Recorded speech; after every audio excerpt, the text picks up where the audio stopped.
Alright, hello everyone, my name is Shep, welcome back to the Butcher Circus, and today I have a special episode for you on this fine Saturday. So we're going to be watching a tournament match between David and Aiden. So we're only going into it on round 2 unfortunately because I didn't start recording quite in time, but we'll go over the matchup and what has been done so far. Very shortly. So yeah, because of the tournament going on, I'm actually gonna have a lot of cool matches to record, and a lot of them are gonna be very fun, very exciting, and very down to the wire. And that's what we're looking at today. Of course, I already know the match result, but I'm not gonna spoil it. But it's gonna be a very crazy one. It's not gonna end in 9 rounds. I can spoil that much because both the players are playing teams that don't really fit this tournament too well. Aiden is running a hit squad. A hit squad is a damage team that has a flagellant, so you have the reclaim, you have the defensive capabilities while also having the bleed punish, but it has less of an offensive power than other damage teams, and it definitely doesn't finish matches quickly. It tries to get 1 or 2 kills, and then by the time you get some pressure back, it has a better end game than you do. While David's team kind of seems like perfectly built to counter a hit squad, because you have a very tanky man-at-arms, you have a very tanky flagellant, you have an arbalist to cure the bleeds and the potential stun, the potential flare, and you have an occultist to get that heal with the stealth, and a double pull trinket to go for pulls on that hit squad arbalist, which is just massive. Of course, the real hit squad arbalist is gonna have a snuff, so not every single one of those pulls are going to be going through. Also, if you're wondering, those texts that have every now and then show up on the top right are people commenting as the match was happening in real time as it was happening, and the Discord sounds are of course also people joining into the call because we don't have a spectator mode in Butcher Circus. 6 years into it, we've never had a spectator mode, so we have to watch the matches through Discord. That is the best thing that we have. It usually works. Sometimes streams are choppy, sometimes it doesn't work at all, but we make do with it, right? We make do with it. We love this game enough to tolerate this. But yeah, in terms of how the match is going down, this man-at-arms is just protecting that occultist, making sure he doesn't get pulled, because this team that David is bringing here is very squishy in the sense that it has 2 backliners. You typically don't see an arbalist and an occultist together. You usually have to pick between them. You either go, in a stress team like this, you either go with a Crusader or you go with an Abomination for that 3rd role, right, on top of the men-at-arms and the flagellant, which are practically core in all the stress teams nowadays. So yeah, he has the occultist and he has an arbalist, but they're really capable of supporting each other, and he has a cool combo going on. He has the vulnerability hacks, which he hasn't used yet, but he will, and the arbalist with a sniper shot. So even though this is a stress team, he has a sniper shot on it. He also doesn't have a command buff, so he's going to be lacking on the accuracy, but he does have a retribution to go for potential death blows with that man-at-arms. So with the kite shield and with the numbing incense, he's not resistant to DOT, but that doesn't really matter since all of these going up against his bleeds, and the arbalist can deal with that just fine. He has a lot of stress resistance and a lot of damage resistance, and he can guard once and then do another 2 actions, and the guard is still going to be up because of that kite shield. So that's very good.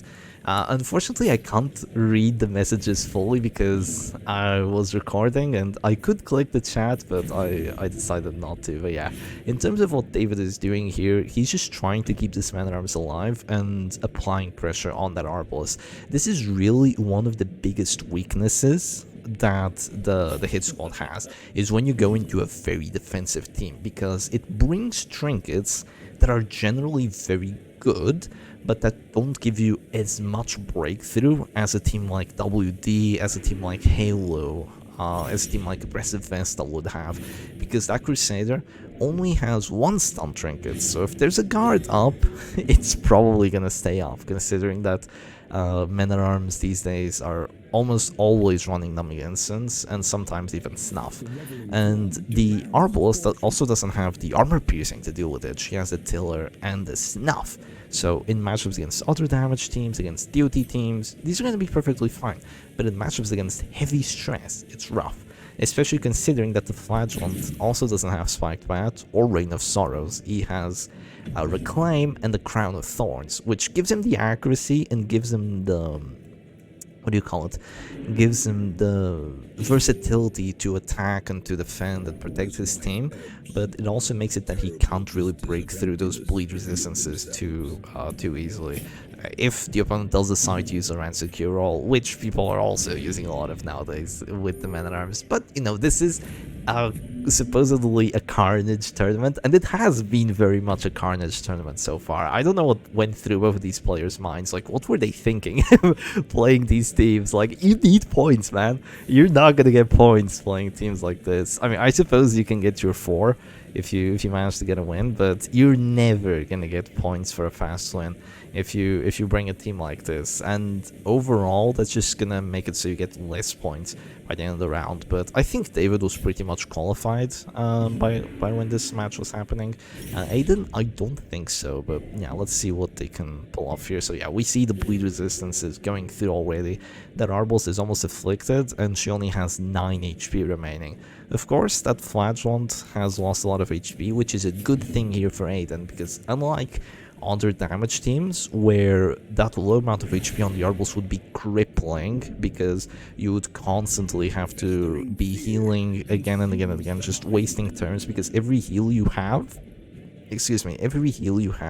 on the damage team is usually just a small heal. It's a Crusader heal for 4, it's an Arbos heal for 7, it's an Abomination heal for, well, 13 is a lot. But yeah, usually you just have small heals available to you. But with this Flagellant here, he's going to be able to drop a Reclaim, drop a Redeem, and give a lot of HP to that Arbalest. So yeah, also why I'm making this video, and this is going to be a longer video, mostly because it's a Saturday and you guys actually have time to watch it. I do keep track of that.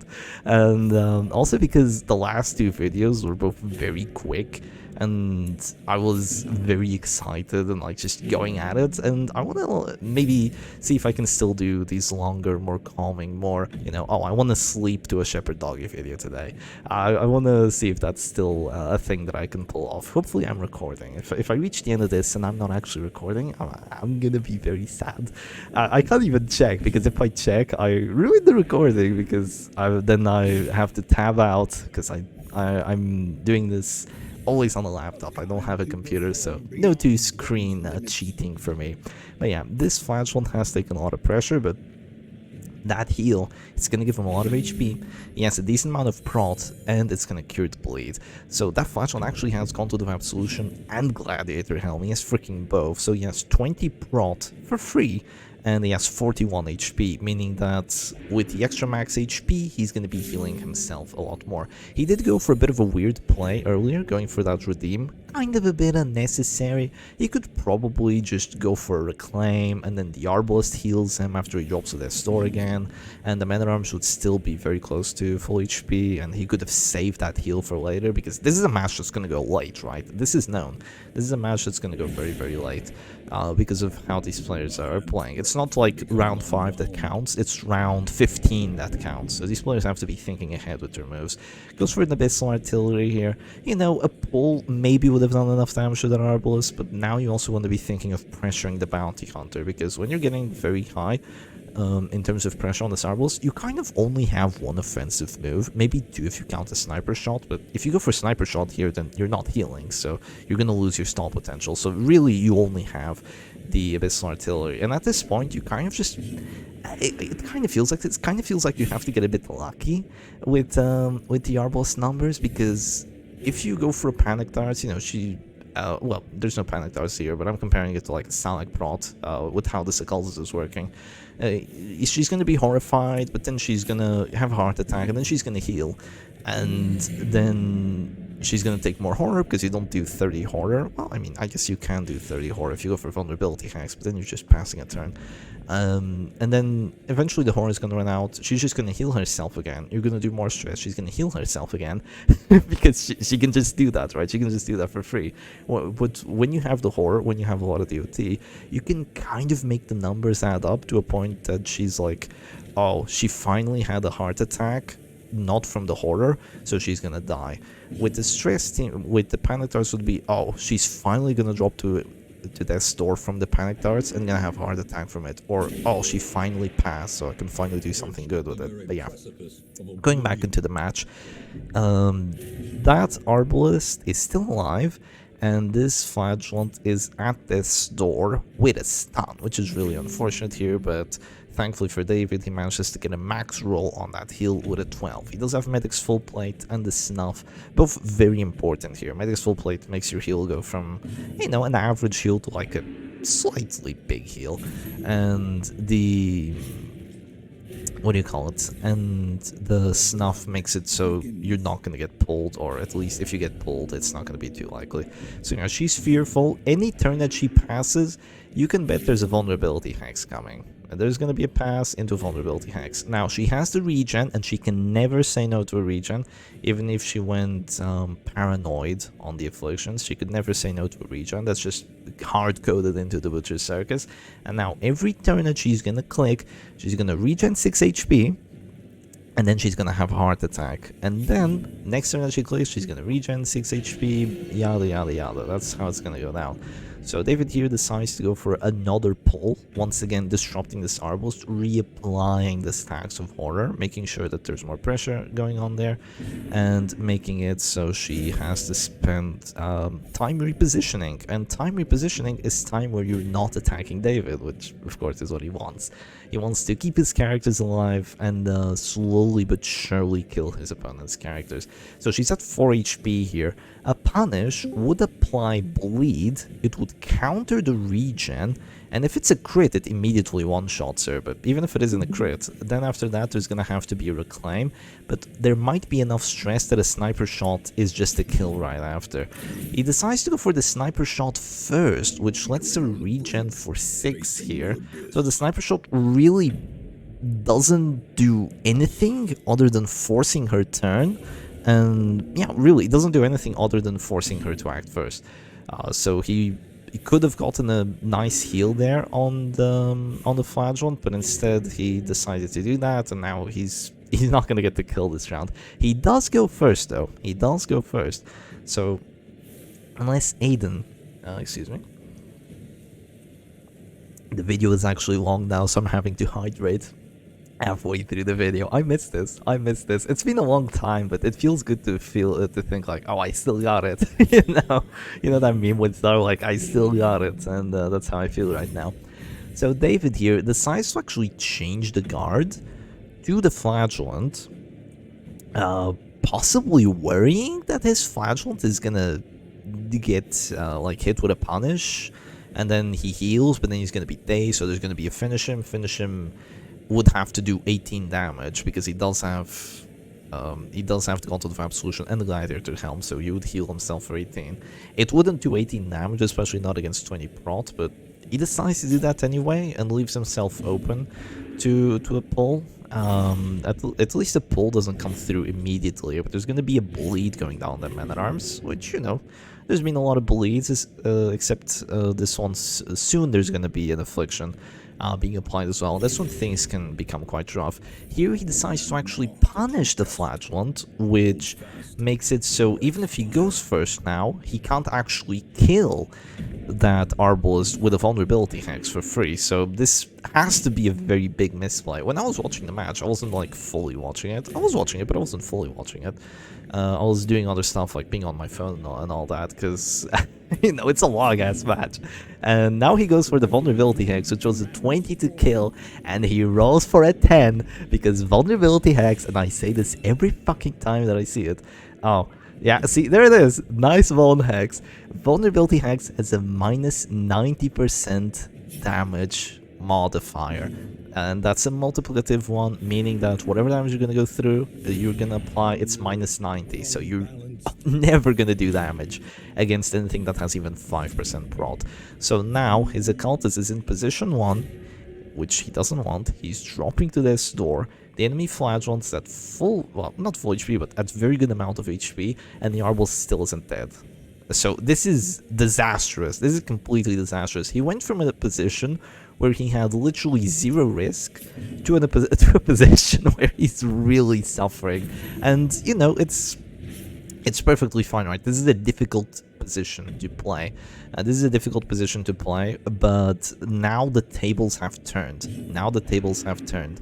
And, you know, this is also probably the first time that he's playing a team like this. I'm not sure what the bans were for this match. I would have to have a look at them. I suppose I can tell you at the end. I'm not quite sure what they were, but it couldn't have been anything. Oh no, wait, I think it was Antiquarian and Jester. I think the bans were Antiquarian and Jester. They were kind of worried about the very fast DOT teams, so I think they banned Antiquarian and Jester to kind of prevent that from happening, and maybe that's why we got more of a stally match on our hands. But yeah, not too good for David as of right now, but he has a regen applied on that occultist, he has a heal applied on that occultist. He might eventually change the guard back to him, but for now he's going to keep the guard on the flagellant. It's not that guarding the flagellant is a bad thing. Guarding the flagellant is a very good thing, especially against hit squads. And even with that occultist in 1, there's not going to be a zealous for a kill because the man-at-arms is in 3. So you can theoretically keep him at this door and just spam reclaims and then just heal everything with the Arbalist. Preferably, though, you want to do it in a 4v3 situation where your opponent doesn't have anything, doesn't have any chance of breaking through. As it is, it's still possible because all that Arbalist needs is 1 regen to kind of just keep herself alive. Unless you go for, like, you know, Von Hex into Von Hex, or a pass into just 1 Von Hex, something of the likes. So Man-at-Arms, first turn afflicted, goes for self-hit. Hits for 5 because of that Protector's Kite, so it's a max HP hit. Hits for 5 this time. He's thinking of going for a bellow here, and really, it kind of just feels like the opportunity has passed. He's not gonna get a kill on the Arbalist anytime soon now, but he is mounting pressure on that Bounty Hunter as well. Okay, do we get a pass? He still goes first every single turn. Fearful, we do get a pass! We do get a pass! Fearful is a 25% chance of death. Well, no, not 25% chance, it's a 12% chance of passing. Might be a little less, might be like 10.5. Actually, so he can go vulnerability hex here, and that is going to be a heart attack, and that is going to be a kill if he does decide to go for it. And he does. He gets a crit. It hits for 0, by the way. The crit hits for 0, but he manages to do it. The Fearful comes through for him, and now he's once again in a pretty good situation. Shep, you're not gonna show us a slam dunk, are you? Like, this Arbalist is full HP, the Occultist is full HP with a regen, Man-at-Arms is almost full HP, sure he's bleeding a little bit, but all that David has really taken in terms of pressure is like, he's used 2 of his, or like, I think even just 1 of his flagellant heals, and he's gotten an affliction on his Man-at-Arms, while his opponent has an almost afflicted Crusader, a flagellant that has used at least 2 of his heals, and a Bounty Hunter that's afflicted. How is Aiden going to make this match close? That is the question. He goes for a pull here on the Arbalist, which, in hindsight, it's not a good move. In hindsight, it's not a good move. I suppose it could be good because the Arbalist turn is very important and, you know, yada yada, but you're not marking for anyone. And it's a 45% chance that the pull even goes through. So even if the pull goes through, she could just move back twice. And you've wasted 1 of your 3 turns, while David has wasted 1 of his 4 turns. So yeah, he has more turns now. He has a turn advantage. So each of your turns has to be more valuable than that of the opponent. So yeah, Aiden is now discovering the power of the Writ of Execution Zealous on the hit squad. Because he's figured out that you're not going to be able to break through. You're still not going to get the stun. Even if you do get the stun, you're not going to have the follow-up pressure to kill this flagellant for at least a decently good amount of time. So he's realized that he has to go for more generous pressure. He has to play the long game here. He has to start going zealouses. He has to start praying for that Sacred Blade virtue. And that's how he can possibly win this match. But yeah, here goes a bellow. That flagellant is still guarded because of that Protector's Kite. And the enemy flagellant is going to go for probably a punish on that occultist. Again, I don't remember everything that happened. He is going to go for punch on the occultist. God, hit for 12. That's huge. It's because he has the plus damage from being below 40% HP, and the Crown of Thorns plus damage. So that is a ton of pressure right there, a ton of pressure on that occultist. And here's the thing, you need to guard him because he's squishy. He's way too squishy to be eating all this pressure dead on. The flagellant here isn't dropping, but he decides to go for, I mean, he's dropping. He's dropped, Shep. He's dropped. But he's not at any risk because he's guarded and there's no caltrops because it's a pure hit squad. Even if there was caltrops, it's not going to do... it's probably not going to do damage through 20% prod. Definitely not through 50. Probably not through 20, but... yeah, there's no pressure, but he decides to heal anyway with that Exsanguinate, kind of just to force the enemy flagellant 0 HP. David's game here right now seems to be to exhaust that flagellant. I'm not sure that's the best idea. I think the best idea would be to either, well, probably just to kill the BH, right? Start pulling the BH, but, you know, that would require the occultist being in position 2 or 3. But yeah, probably start doing some mean things to that BH, and if Reclaims come down, if Crusader heals come down, then, you know, those characters aren't doing anything important. If those things don't come down, then those characters are just letting him die, and then you're going to be in a 4v2, which is much better. So here the cultist is just...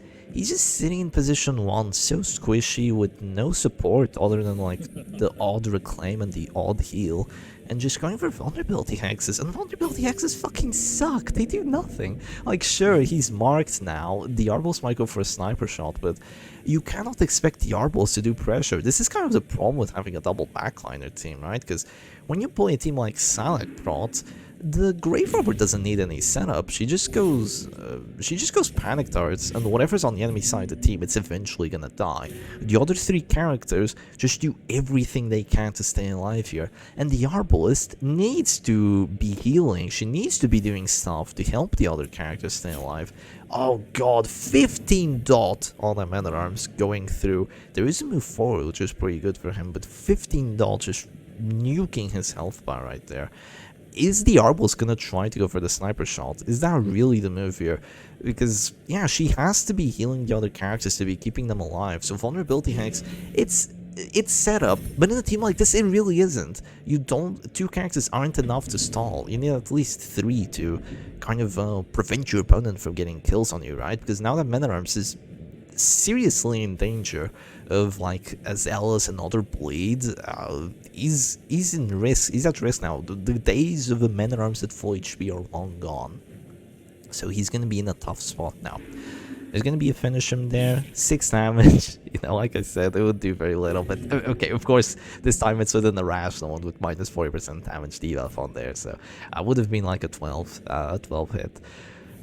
All those turns ago. It's round 9, so if the players want to get extra points, it's gonna have to be now.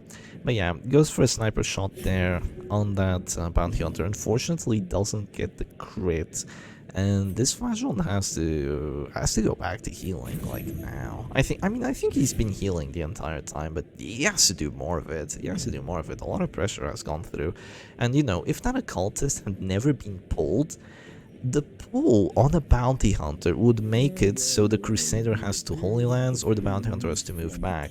And the thing, like, it's both of those are really good scenarios for David, because the Holy Lands means not a stun, not a zealous. Beautiful, absolutely beautiful. And it also means that the flagellant goes to position 3, so you know that's probably not gonna happen. What's gonna happen is that the bounty hunter has to move back. Oh, but Shep, isn't this where one of the situations where you pull and they just move back and that's fine? Not even close, because if the bounty hunter moves back, then that's a 1-for-1 turn, and oh god, that was all the X on the corpse. I missed that one when I was watching. I did not see that one. That one really sucks, actually. Jesus, of all the characters, of all the things she could have done, he could have.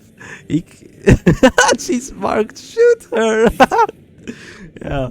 Hits for 3 there. That's a very low roll. Yeah, of all the things he could have done, he could have one-hexed any character, would have been great. He could have gone for stealth on any character. Honestly, any character but the Arbalist would have been fine. Even just like a heal for a teeny little bit, like, you know, whatever. Would have been fine, but no, he goes for the absolute worst possible thing, other than just passing. That was the same as a pass, let's be honest. Yeah. So yeah, in that situation, it would be a one-turn trade, except David has 4 turns, Aiden only has 3. The bounty hunter has a chance to just pass, because he's irrational, and he takes 40 horror every time he does that. And damage. He takes like 2 to 5 damage, not counting for crits, which it does crit a fair bit. Okay, so this Man-at-Arms has 2 ticks of regen on him, I think. He has 2 ticks of regen on him and a 15 heal. He says no to the heal, so the HP has dropped too low. He says no to the heal. That's really screwed up. She goes for a sniper shot here because, you know, that's the only thing left for her to do other than healing one of the other 2 characters. That would also be a possibility, but goes for the sniper shot here. The bounty hunter is dead to a bellow. The Man-at-Arms immediately passes though, and this is why you have to be very, very freaking careful. That Man-at-Arms, he ate all that bleed a while ago. And now that you really needed to heal him, he just says no because he's afflicted. Of course, there's been no bolster on this team the entire time, which I think this team could definitely do with a bolster. Like, I get it, it's a fast tournament, but bolster is just so freaking good. A minus 15 stress would have delayed the affliction, would have gotten a dodge or 2, especially because hit squad, I mean, this hit squad has a decent amount of accuracy, but his squad generally doesn't have good accuracy. But yeah, now it's a 3v3. Man-at-Arms is dead. There's no big redeem coming. There's no heal to clear the regions coming. It's all hell breaking loose right now, and we're gonna go to an endgame. It's a 3v3. Stalling is no longer possible. We're gonna go to an endgame, and his squad has a Crusader who didn't go virtuous, while David has an Arbalist who doesn't even have Piercing Quarrel. So when you get to an endgame like this, you need to get a very... You need to... It can't be a 1v1, because you're not going to win a 1v1. You need to get some kind of counter pressure going here, because this was David's game to lose, and Aiden has been gaining an advantage over and over again through good RNG and good plays, of course. He's found him very good RNG. He's died to like an irrational pass. It wasn't even a fearful. It was like an irrational pass. Like he refused. No, it wasn't a pass. It was a refusal to be healed into an immediate death blow from a fearful that didn't pass. Or no, an irrational weapon didn't pass into a 25% death blow. So what was looking like a 4v2 easy stall scenario against run-of-the-mill head squad has now turned into complete disaster for David here. He decides to go for an exsanguinate rather than the heal on the flagellant, which wasn't really necessary, but you know, that's what he decides to do. And now he's in a position where he still has 28 HP, he still has a lot of defenses, but really, he needs to kill that enemy flagellant before his own flagellant dies if he wants a chance of winning this. And now the Arbalist, all she can do here is really heal. She goes for a shot. I really disagree with this, because that damage on the Crusader, it's not gonna matter. It's not gonna matter. Look, the flagellant's gonna drop to this door. There's gonna be like one rally to the flame to heal him. The flagellant's gonna drop to this door. That's a heal on the Crusader. One rally to the flame. That's a heal on the Crusader. Flagellant dies. That's a heal on the Crusader. Redeem as your final heal. That's a heal on the Crusader. Doing this damage to the Crusader here, it's pointless. It's not gonna make a difference. And that was just a past turn, which instead of that, he could have gotten rid of, what is that, 10 points of bleed and gotten an extra 10 HP. So, no, that's 10 bleed for 2 rounds. So there's probably like a 10er and a 5er. So it's probably like 15 plus 12 HP. He could have gotten full HP off of that. Instead, you know, this happens. So really, kind of just missed opportunity there to get a bit of a counter advantage going. But yeah, the Flagellant is now losing some HP once again. He's gonna go for Punish, and that enemy Flagellant is dropping to their store. So the Crusader is gonna act first. He's probably gonna go for some kind of offensive move. This Arbalist can heal, and then that enemy Flagellant is gonna have to use his final heal to try and save himself there. So he goes for a stun. He gets it on a 65% chance because he only has one stun frigate. I kind of hate both teams here, not gonna lie. I really hate classic hit squad because in a scenario like this, it shouldn't win. And I really hate David's team because if there were a shield breaker, this occultist would just be doomed, and then the Arbals is not even near enough to save him. But yeah, I also really don't like double backliner stress teams. Generally, I really dislike them, mostly because I just don't like playing against them. But, you know. Here he decides to actually flare, which once again I think is a mistake, because that flash one has to heal. If he doesn't heal, he dies. So, going to flare, well, I mean, I guess if he flares, he can go for a killing blow, but now he's gonna have to go for a killing blow and then exsanguinate.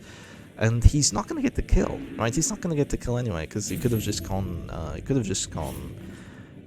well, I guess he would have not used his heal, but he's still gonna have minus healing skills. He doesn't use his heal anyway, because he can't, the redeem was refused. But yeah, it goes for an exsanguinate here to get the killing blow.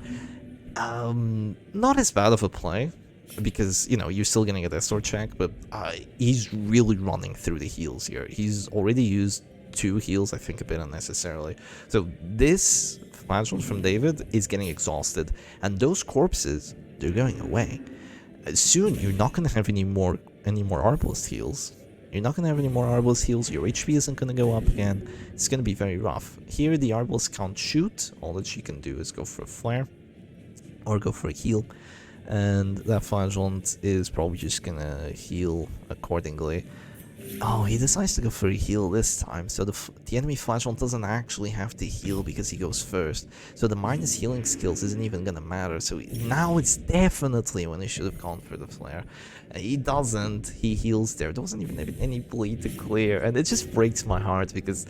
I mean, I think David is qualified, I don't think it really matters so much at the end of the day, but it really breaks my heart because he... I mean... A lot of people don't like him. I like him. I like David. But this match has just gone from bad to worse with the turn of RNG and with the amount of BS. And honestly, I can understand it very much. Hit Squad's a very frustrating team to play against. Because when you play it, you go against Salak Prot. When you play against it, you're playing Halo comp. Which, you know, it means like either guaranteed loss or, well, guaranteed loss, right? Either if you're playing the Hit Squad, if you're playing the other team. So yeah, goes for a heal now. Very good heal there on that Flagellant. Buys himself a lot of time, and you know, a shot there would have been useless regardless, so buys himself a lot of time, and now the enemy Flagellant definitely has to go for a redeem unless he just wants to eat the 35%. Unless the Crusader says no. Does he say no again? He doesn't. There's going to be a heal on there, and it's a 24 and a 24. So the Flagellant stays alive with 14 DOT on him. So all he needs is a punish to do 4 damage, which it should do. Well, actually, it can do 3.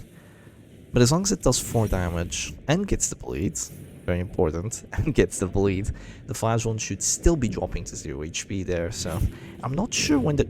Oh, I was going to say, I'm not sure when the corpses are going to go away. There you go. There you go. The corpses went away, so now that Flagellant is completely out of healing, I believe. I don't think there's even a redeem left. And all that Crusader can do here is, well, go for a stun, go for a Zealous. Really, Zealous is probably, well, maybe a stun is the play. Kind of just trying to keep that Flagellant alive for a little longer to get more punishes, but you know, really, anything is good here. Zealous just hurts. Zealous just causes a lot of pain, and you're gonna need to cause a lot of pain if you still want to win this match, because this is still Aiden's match to lose. Like, all things considered, this is still Aiden's match to lose. Decides to go for a bullet here, which I think is a misplay. I think it's a misplay, because that Flagellant doesn't have any more heals, right? Yeah. So the Flagellant doesn't have any more heals, so he should have gone for a punish first on the Crusader to get some bleed applied, which could matter into round like 17, 18, whatever. Maybe even a crit buff, and then you could get the bullet here to go for the kill. But I guess he's kind of saving his Flagellant turn, maybe to get like a punish to keep the bleeds up so the Crusader can't heal, and then cause some shenanigans, but you know. He's gonna go for the 35 now. That's the second sword check coming through. does not get the kill. He still has 1 redeem available, I believe. All 3 hexagonates are gone, and you'd really want the hexagonates right now, because you're about to drop to this door and you're gonna have no more healing. The Arbals can't heal you anymore. All she can do is go for kills. But yeah, it's fine. It's fine. He can still heal himself with 28. It's gonna be perfectly okay. Goes for another punish here. Brings that flagellant down to 0 HP. And has 12 bleed on him. He can click it away and then go for a redeem. And that's probably the move to go for here. You know, just make sure you don't die to a 30. It is a 30 because of that Writ of Execution. It gives you an extra 10% death blow dealt chance. So that could be something that really matters here. Now the Crusader, he can still pass. He can still do stupid stuff. I said I wasn't gonna swear as much as I did yesterday, but yeah, he can still do stupid stuff. Decides to go for a stun here instead. You know, doesn't do anything silly. And the stun is going to be applied, even though it was only an 80% chance, it does get applied. So instead of, well, there could have been like a punish into, what if instead of healing with the redeem, he went blah into punish? Like, it would have been really risky. But that would have meant that the flagellant doesn't get another punish off, because you're probably going to get the kill from one of those. And then you can use your redeem for the 28 HP. But, you know, he decides against that. He's going to go for the ball here. Doesn't get the 50-50. You know, I would have done what David did. Let's not be silly here. I would have gone for the redeem. It's a big-ass heal. So now there's going to be a heal on there. And the flagellant is dropping to this door. But only if he clicks. So, do you want to punish the Crusader here? Do you want to go reclaim? Do you want to go punish on the flagellant? Punishing the Crusader here could give you some damage onto him for the next few turns before the flagellant dies, but that also means that your opponent's going to click Crusader first, stun you or whatever, and then you're once again going to have to wait a turn before you kill the flagellant before hitting him again. So he decides to go for the punish on the Crusader. No bat, says Pancreda on the chat. So no bat, doesn't get the bleed despite the crit, which is pretty unfortunate, but you know, itty what itty. There is no justice in this world, as you all know. I mean, even with the crit, it was like what, 65% chance to get the bleed. Yeah, it's pretty likely. There would have been 24 points of bleed applied, by the way. That's a lot. That is a lot of bleed. With one crit punish on the tankiest character in the game, aside from Leper, but you know, who's gonna play Leper other than Kashi, right? So decides to go for a punish here on that flagellant. So he's gonna drop to this door, but he's gonna heal the Arbalist a little bit, and he's gonna go for another punish. Now it's the 4th death blow check. He does get it through, so the Crusader is the last man standing. So if he gets any kills from now on, it's going to be 2 points. But this flagellant hasn't taken a single death sword check. He consigns the dead flagellant to hell and kills the real flagellant with a crit! He kills the real flagellant with a crit by round 20 on the very first turn that David let him go to this door. No, it was round 20 with a 30%, right? That Writ of Execution power. This Crusader, he did not want to lose the entire match. He was failing stuns. He was going for silly little zealousness while the rest of his team was dying to horror. David is complaining about rigged RNG. Clang, clang, steal, steal. And this Arbals is just gonna crash against the wall of steel here because she's doing 4 damage on this Crusader. Well, the Crusader, oh, he passes. He does go for a pass, but she's doing 4 damage on this Crusader while he's going for stunning blow. Zealous. She's quickly losing HP, and like, how are you feeling if you're David here, right? And this isn't something that should happen this tournament, by the way. The matches should be quick, so even losses are like, oh, it was so fast. It isn't the kind of tournament where we were expecting like these long, drawn-out matches, but you know, there's a long drawn out match. If it's close, I'm gonna cover it. But yeah, how are you feeling if you're David here? You have to pray that the Crusader passes 5 turns in a row, that you resist one freaking stun. Like, a point has to be made to the RNG in this match. It definitely did not go David's way. It definitely did not go David's way. But you know, I guess that's kind of what you have to pray for when you're Aiden in such a terrible matchup. You have to pray that with good RNG and good plays, you can still make the best of a bad situation. And in this tournament, making the best of a bad situation... Oh my god, first turn act out this flare. Yeah, making the best of a bad situation isn't even winning, it's getting points. But guess what? Aiden isn't just going for the points, he's going for the win. And he's already gotten one last man standing kill with the Crusader. And wham bam, thank you, ma'am Arbalist, you are a gunner. So big GG's to both players, and that is going to be a W for Aiden, who is probably going to be moving forward. I'm not entirely sure either, but yeah, I didn't cover the entire match. I only started round 2, but anyway. Hope you all enjoyed today's video. Let me know if you want to see more videos like this, or if you just prefer watching me play, even if it were just in ladder, or if you do still like post-match commentary videos, because it's like the kind of video that I do every now and then. I'll just see if people still enjoy it. But yeah, anyway, hope you all enjoyed it, and I'll see you again another time. Cheers.